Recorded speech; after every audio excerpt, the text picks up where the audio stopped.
Audio 2 सार्थक एवं आनंदमय वृद्धावस्था। लेखक ब्रह्मवर्चस्व। वृद्धजन एवं उनकी समस्याएं। मनुष्य के जीवन क्रम में दो अवस्थाएं ऐसी आती हैं जब वह असमर्थ, अशक्त एवं असहाय होता है। पहली अवस्था जन्म के समय से उसके शैशव काल की होती है। इस अवधि में यदि उसे पर्याप्त सहारा न मिले तो जीवन का अस्तित्व ही समाप्त हो सकता है अथवा अनेकानेक रोगाणु शरीर को अपना घर बना सकते हैं।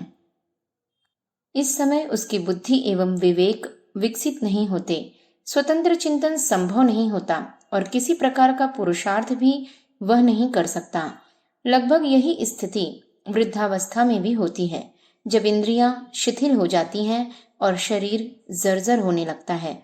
वर्तमान समय में सामान्यतः 60 वर्ष की आयु से वृद्धावस्था एवं उससे संबंधित समस्याएं प्रारंभ हो जाती हैं।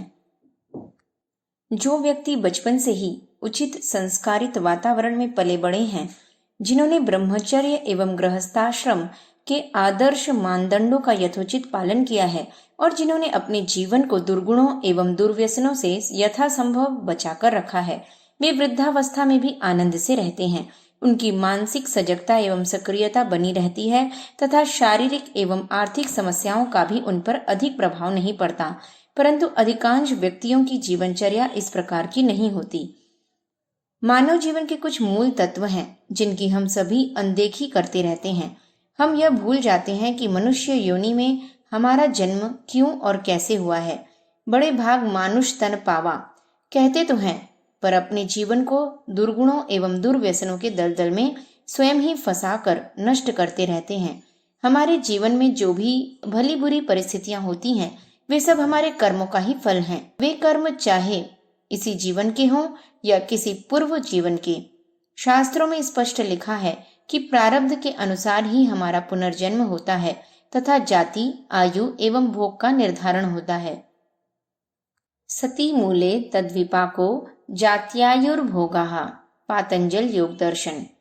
यहाँ जाति से तात्पर्य है कि किस योनि में जन्म होना है तथा उस योनि में कितनी आयु रहेगी और कितने कष्ट या सुख भोगने होंगे। पूर्व जन्मों में हमने जैसे कर्म किए थे, उनके अनुसार हमारा जो प्रारब्ध बना, उसी के फलस्वरूप मनुष्य योनि में हमारा जन्म हुआ है। उसी के अनुसार वर्तमान जीवन में हम सुख दुख भोग रहे हैं और उसी के अनुसार हमारे इस मानव शरीर की आयु भी निश्चित है। यदि हम सदैव इस बात को ध्यान में रखें कि जीवन में जो भी अच्छी बुरी परिस्थितियां हमारे सामने आती हैं, वे सब हमारे स्वयं के कर्मों का ही फल है, तो हम कभी भी कठिनाइयों से विचलित नहीं होंगे और हंसते हुए उनका सामना कर सकेंगे। इसे तो हम सभी जानते हैं, मृत्यु का क्षण पूर्व निर्धारित है। हमारी आयु निश्चित है, उसे न कोई घटा सकता है और न बढ़ा सकता है। पर एक बात तो हमारे अपने हाथ में है कि हम चाहें तो संयमित जीवनचर्या का पालन करें और उचित आचार विचार, आहार विहार का ध्यान रखें, जिससे शारीरिक रूप से अंतकाल तक स्वस्थ बने रहें। अपने जीवन में सेवा, त्याग, परोपकार, कर्तव्य परायणता, सहनशीलता, सज्जनता, ईमानदारी, आत्मविश्वास जैसे नैतिक मूल्यों का विकास करते हुए अपने मानव जीवन को सार्थक करें तथा परिवार एवं समाज को अपने सद्गुणों की सुगंध से सुवासित करें। इसके विपरीत हम चाहें तो अपने जीवन को लोभ, मोह, द्वेष, ईर्ष्या, काम, क्रोध, वासना, तृष्णा, लिप्सा, लोलुपता आदि में उलझाकर स्वयं अपने लिए नित नई नारकीय परिस्थितियां उत्पन्न कर सकते हैं। एक बोझ जैसा बनाकर कुढ़ते खींचते हुए मृत्यु के भय से दीन, दुखी एवं हताश जीवन व्यतीत करने हेतु स्वयं को विवश कर सकते हैं। हम स्वयं ही तय करें कि हम किस राह पर चल रहे हैं। महाभारत युद्ध में घायल होकर भीष्म पितामह बाणों की शैया पर पड़े अपने अंत काल की प्रतीक्षा कर रहे थे। कृष्ण वहां उनको देखने के लिए पहुंचे। भीष्म ने उनसे पूछा, इस जन्म में तो मैंने कोई पाप नहीं किया है, फिर इस प्रकार बाणों से मेरा सारा शरीर क्यों छिदा हुआ है? यह कष्ट मुझे क्यों मिल रहा है? कृष्ण ने कहा, यह तुम्हारे पूर्व जन्म के पाप कर्म का फल है। पिछले जन्मों का हाल तो तुम जानते नहीं और बिना साक्ष्य के तुम मानोगे भी नहीं। इसलिए तुम्हें मैं कुछ समय को दिव्य दृष्टि प्रदान कर रहा हूँ। तुम स्वयं अपने पिछले जन्मों का हाल देख लो। दिव्य दृष्टि प्राप्त होने पर भीष्म अपने पिछले जन्मों का विवरण देखने लगे। उन्होंने देखा कि कई जन्म पूर्व वे एक राजा के यहाँ महावत थे और हाथियों की देखभाल करते थे। एक बार उन्होंने एक गिरगिट पर अपना अंकुश फेंक कर मार दिया। अंकुश की नोक उस गिरगिट के शरीर में घुस गई। उन्होंने अंकुश उठा लिया। नोक से बिंधा हुआ गिरगिट तड़प रहा था। अंकुश को झटक कर गिरगिट को उन्होंने दूर फेंक दिया। पास ही नागफनी का पेड़ था जिसके चौड़े पत्तों पर असंख्य कांटे थे। वह गिरगिट उन्हीं पर गिरा और उसका सारा शरीर उन कांटों से बिंध गया। उसी हालत में कई दिनों तक वह तड़पता रहा और अंत में मर गया। अब कृष्ण ने भीष्म को समझाया, तुमने उस जन्म में अकारण ही उस गिरगिट को अंकुश से छेदा था और नागफनी के कांटों पर फेंक दिया था। उस पाप कर्म का फल अब इतने जन्मों के बाद तुम्हें इस रूप में मिल रहा है। कर्म कभी भी निष्फल नहीं होते, देर सबेर उनका फल सभी को भोगना पड़ता है। इसी प्रकार हमारे जीवन में जो भी कष्ट कठिनाइयां आती हैं वे सब हमारे अपने कर्मों का ही फल हैं। उन्हीं के अनुरूप परिस्थितियां बन जाती हैं और संगी साथी व संबंधी मिल जाते हैं। हमारे कर्मों के अनुसार हमारा जो प्रारब्ध बनता है वही समय आने पर फलित होता है। भीष्म के समान हमें दिव्य दृष्टि तो प्राप्त नहीं है जो अपने पिछले जन्मों का हाल जान सकें, पर हम उस सब की कल्पना तो जरूर कर ही सकते हैं। वर्तमान जीवन में जो भी कष्ट कठिनाई या रोग हमें भुगतने पड़ रहे हैं वे सब हमारे किसी न किसी पाप कर्म के ही प्रतिफल हैं। हमें तो इसको अपना सौभाग्य समझना चाहिए कि इस रूप में हमारे पाप नष्ट हो रहे हैं। हमारे खाते में जो भी पाप कर्म हैं वे यदि समाप्त हो जाएंगे तो आगे जीवन सुख व आनंद से परिपूर्ण होगा। भीष्म पितामह की भांति पाप मुक्त होकर हम भी स्वर्ग सुख प्राप्त करेंगे। मानव जीवन तो पुरुषार्थ एवं प्रायश्चित के लिए मिला है, अन्य किसी भी योनि में यह संभव नहीं है। पुरुषार्थ के द्वारा हम सदैव सत्कर्म करें, सद्विचारों एवं सद्गुणों का प्रचार प्रसार करें तथा समाज में सर्वत्र सत्प्रवृत्तियों का विकास करें। किसी भी जन्म में हमने किसी भी जीव के प्रति किसी भी प्रकार का पाप किया हो, उसके प्रायश्चित स्वरूप इस जीवन में सभी जीवों के प्रति दया का भाव रखें और हर प्रकार से उनकी सेवा करें। अपने अनुभवों से सबका मार्गदर्शन करें, अपनी प्रतिभा क्षमता का लाभ सभी को दें। जो भी व्यक्ति अपने जीवन को इस प्रकार प्रायश्चित एवं पुरुषार्थ के मार्ग पर चलाते हैं, वृद्धावस्था में उनके लिए किसी भी प्रकार की समस्या नहीं आती। यह तो परमात्मा की कृपा है कि उसने दीर्घायु प्रदान की है। यह तो एक अवसर मिला है समाज में अपने सत्कर्मों की सुगंध फैलाने का।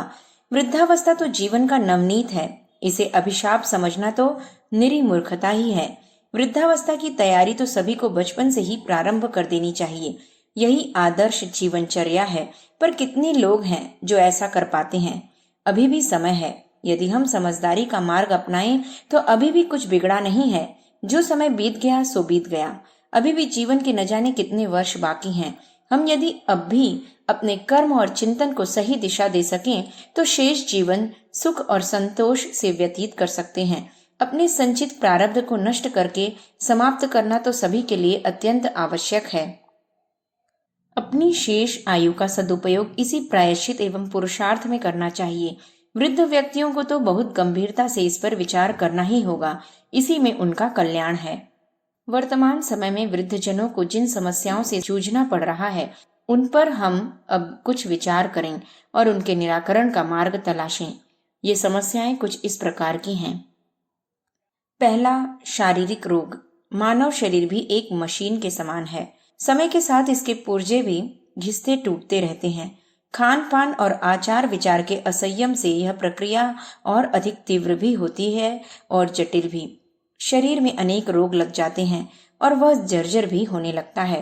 कभी कभी दुर्घटना या अन्य किसी कारण से मनुष्य विकलांग हो जाता है, चलने फिरने उठने बैठने में भी समर्थ नहीं रहता। ऐसे में उसकी देखभाल एवं दवा भोजन की व्यवस्था के लिए किसी अन्य व्यक्ति की आवश्यकता होती है। भारतीय संस्कृति में सामान्य रूप से परिवार के अन्य सदस्य यह दायित्व भलीभांति निभा लेते हैं। माता पिता एवं परिवार के अन्य वृद्धजनों की सेवा शुश्रूषा करना सभी अपना पुनीत कर्तव्य समझते रहे हैं। कुछ तथाकथित प्रगतिशील परिवार अवश्य इसके अपवाद हैं। जिन परिवारों में पाश्चात्य भोगवादी संस्कृति का प्रभाव है, वहां युवा वर्ग तो केवल पैसे को ही भगवान समझता है। चोरी, डकैती, भ्रष्टाचार, अनाचार जैसे भी संभव हो, वह अधिक से अधिक धन कमाने के चक्कर में हर प्रकार के अनैतिक कार्य भी कर रहा है। भौतिकता की अंधी दौड़ में व्यस्त लोग इस प्रकार बूढ़े बीमार व्यक्तियों की सेवा को समय की बर्बादी समझते हैं। दूसरा, एकाकीपन। वृद्धजनों के समक्ष एकाकीपन की समस्या अत्यंत कष्टदायी होती है। परिवार में युवा वर्ग को अपने काम धंधों से समय ही नहीं मिलता। थके हारे घर आते हैं तो अपने बच्चों में और टीवी के मनोरंजन में व्यस्त हो जाते हैं। बड़े बूढ़ों के पास कुछ समय बैठना भी उचित नहीं समझते। वृद्ध महिलाएं तो फिर भी किसी प्रकार अपने घर परिवार में खप जाती हैं। पहले भी घर गृहस्थी के कार्यों में लगी रहती थी, सो अब भी थोड़ा बहुत सहायता रूप में कुछ न कुछ करती रहती हैं। परंतु पुरुषों का तालमेल कठिनाई से ही हो पाता है। नौकरी से रिटायर हो चुके, व्यापार, खेती आदि का कार्य कर नहीं सकते।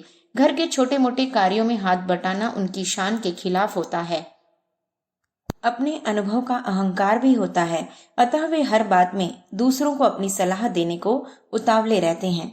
पुरानी निरर्थक बातों का बार बार बखान करना चाहते हैं। इसी से परिवार के व्यक्ति उनके सामने आने से भी कतराते हैं। खाली दिमाग शैतान का घर होता है।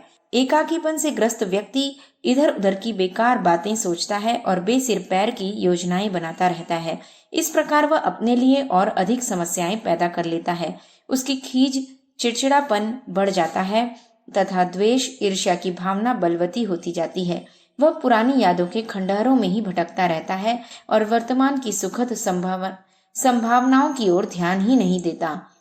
तीसरा, अपेक्षा एवं उपेक्षा का द्वंद्व। बच्चों के जन्म से ही माता पिता यह सपना देखने लगते हैं कि बड़े होकर वे उनके बुढ़ापे का सहारा बनेंगे और उनकी हर इच्छा पूरी करेंगे। परंतु बच्चे जब बड़े होते हैं तो वर्तमान सामाजिक परिवेश में इतना उलझ जाते हैं कि चाहते हुए भी वे माता पिता की अपेक्षाओं को पूरा नहीं कर पाते। अपनी नौकरी, व्यवसाय आदि के चक्कर में माँ बाप की इच्छाओं, आकांक्षाओं, कामनाओं की पूर्ति किस प्रकार करें, इसे वे समझ ही नहीं पाते। माँ बाप समझते हैं कि बच्चे जानबूझकर उनकी उपेक्षा कर रहे हैं। वे बच्चों की समस्याओं और मजबूरियों पर ध्यान ही नहीं देते और तथा कभी कभी ऐसी बातों पर अड़ जाते हैं जिनकी पूर्ति वर्तमान समय में संभव ही नहीं होती।